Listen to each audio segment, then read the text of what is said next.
মুসিবতকে দূর করার জন্য, মুশকিলকে দূর করার জন্য যে জিনিসটা আমাদের প্রয়োজন সেটা হলো সবর করা।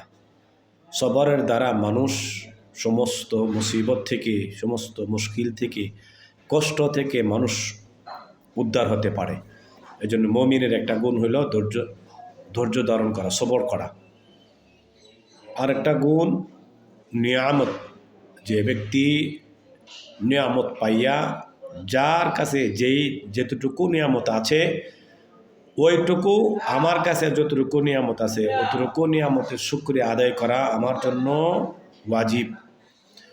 যে ব্যক্তি নিয়ামত পাইয়া নিয়ামতের শুকরিয়া আদায় করে, আল্লাহ তাআলা ওই নিয়ামতের মধ্যে আরও নিয়ামতকে বৃদ্ধি করিয়া দেয়, আরও বাড়াইয়া দেয়। আর একটা গুণ হইল জিকির।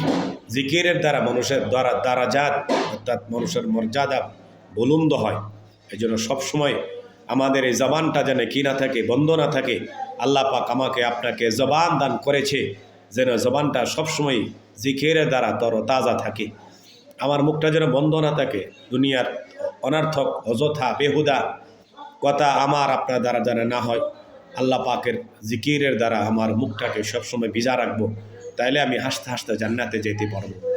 আর একটা গুণ হচ্ছে যে ফিকির, যে ফিকিরের দ্বারা মানুষ গুনাহ থেকে বাঁচতে পারে। এই জন্য মানুষ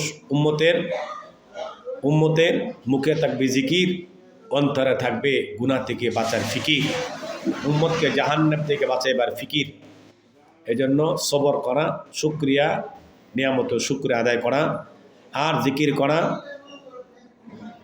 আর ফিকির করা, উম্মতকে জাহান্নাম থেকে বাঁচানোর ফিকির করা, গুনাহ থেকে নিজেকে বাঁচানোর জন্য ফিকির করা। এই চারটা গুণ যদি আমরা অর্জন করতে পারি, তাহলে আমরা জান্নাতের নিকটবর্তী হতে পারবো। দুনিয়া আমার আপনার জিন্দেগি বড় আসান হবে, সুন্দর হবে। আল্লাহ আমাদেরকে বুঝার তৌফিক দান করেন।